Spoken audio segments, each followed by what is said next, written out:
Okay, so I have only used maybe a third of my Sculpey,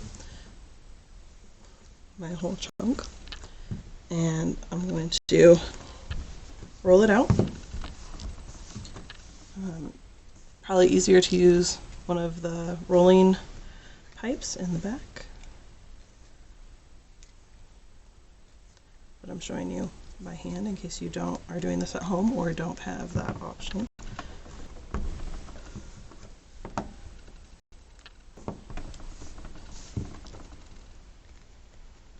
So I'm just squishing and stretching.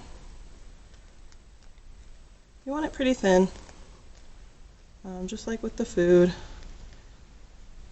We want to start thin so that as we add things to it, it's additive sculpture, that way it doesn't get too thick overall. If we start thick, it's harder to be able to add things to it later.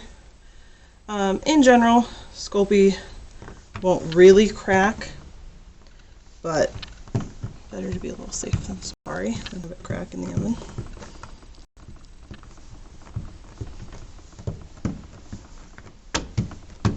Again, if you have access to a rolling pin, it's going to be easier.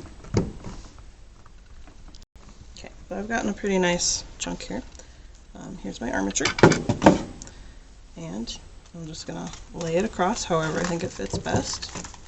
Press it down. And that's what then holds that loose foil in place. It's going to look really weird for a while.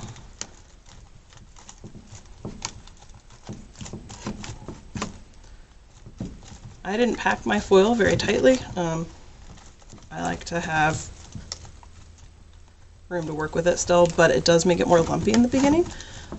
So if you pack it tighter, you won't have to fill in as much, but my preference is to be able to mold it in case I need to change the underneath sculpture, the armature. So now I'm taking in just a little bit more, fill in these edges.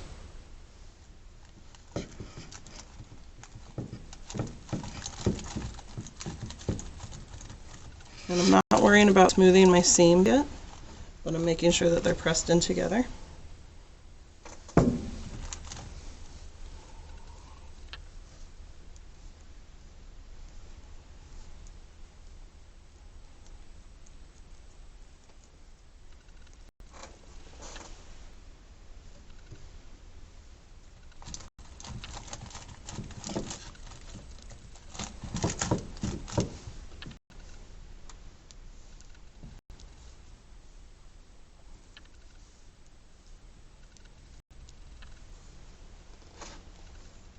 And because we're taking it off of this armature, we want to make sure we don't cover the back. If you want a full in the round sculpture, you're not going to use an armature. You'll just create a ball of foil or an oval of foil, which is how I made my past ones. This is the first time I've used an armature. Let's see how it goes.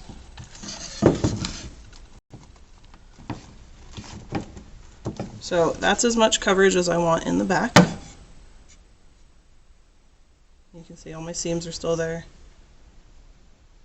So now you can start, I just like to use my fingers, smoothing it. You can use a clay tool to smooth it. If something with a rounded handle, you can use almost like a mini rolling pin. You can smooth things out. You can see I have a little bit of foil that peeked out right here. So I'm just going to take a little bit of my Sculpey and press that in there. And then I'm going to, feel for my eye sockets where I pressed those in earlier. So now it's starting to get those.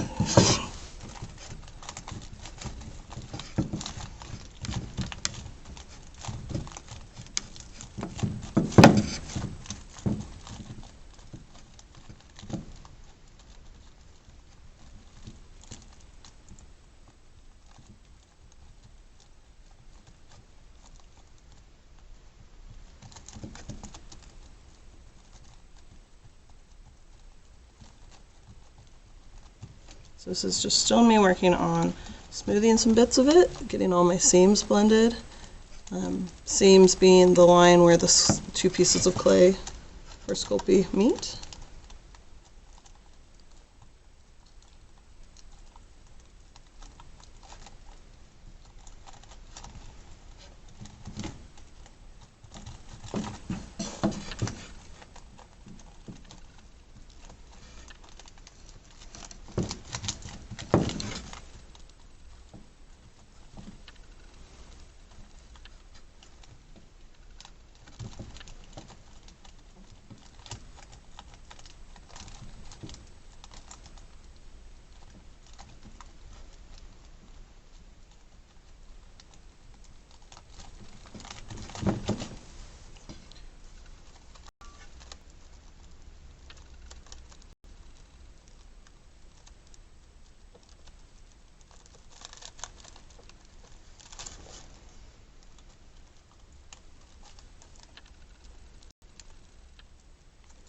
working from underneath, from bottom to top when smoothing, because I know that I'm less likely to touch under here.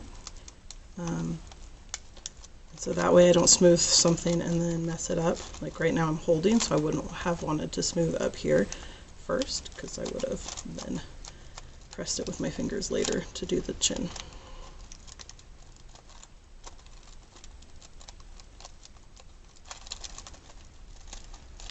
So you can see now that I've smoothed out all those seams that were there.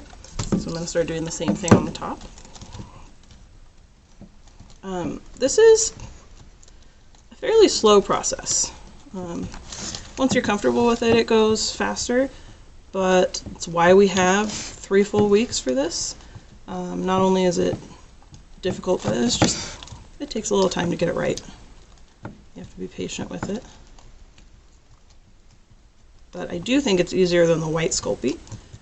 I like giving you guys both to work with, so that if you were to take Sculpture 2 in the future, intermediate sculpture, you could choose which one you wanted to work with.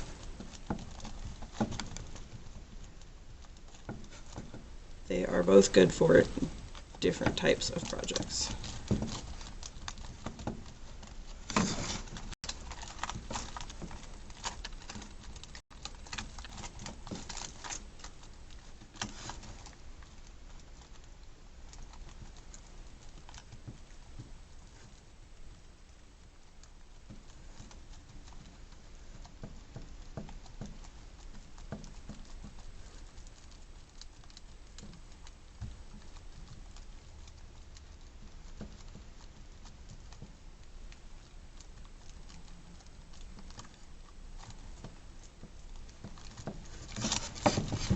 As you're smoothing, you may uncover the foil in some places. That's okay, just add a little more Sculpey.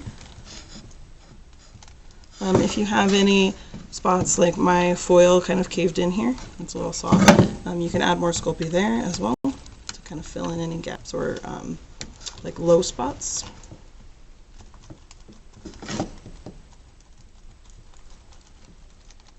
So that this is smoother, more like a person's face, your face.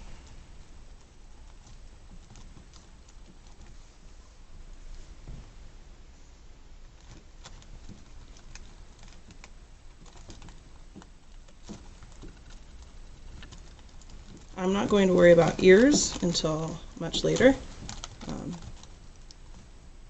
So the sides of your head maybe don't have to be totally smooth, because you know you're going to put ears there. I'm shaping it a little. I noticed that this side is a little flatter, so actually I might get some foil and pop it in back here where there's this hole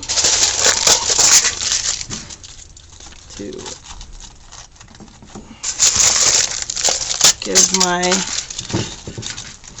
give it a skull, essentially. Give it something to press into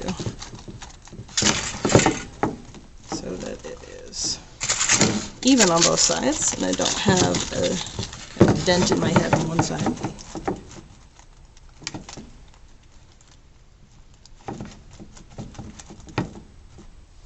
So that's how it's going so far. Sorry, camera. There we go. So I'm trying to make sure that it's even on both sides. Symmetrical. So I want your face to be symmetrical.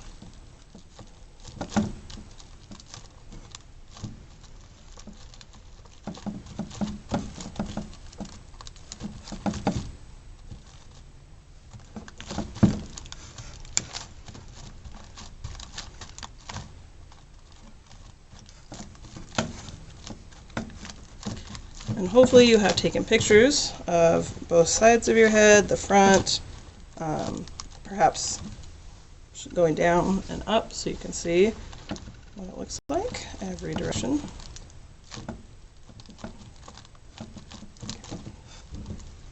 There, that's a little more symmetrical.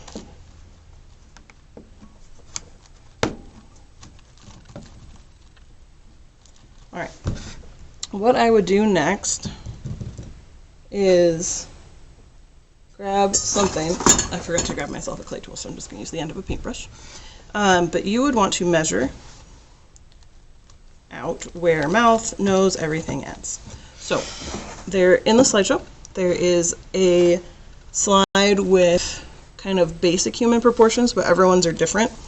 So in general, eyes are halfway down the skull. So yep, we're good there. And then your mouth is usually midway. So if I take, so mouth is usually right here.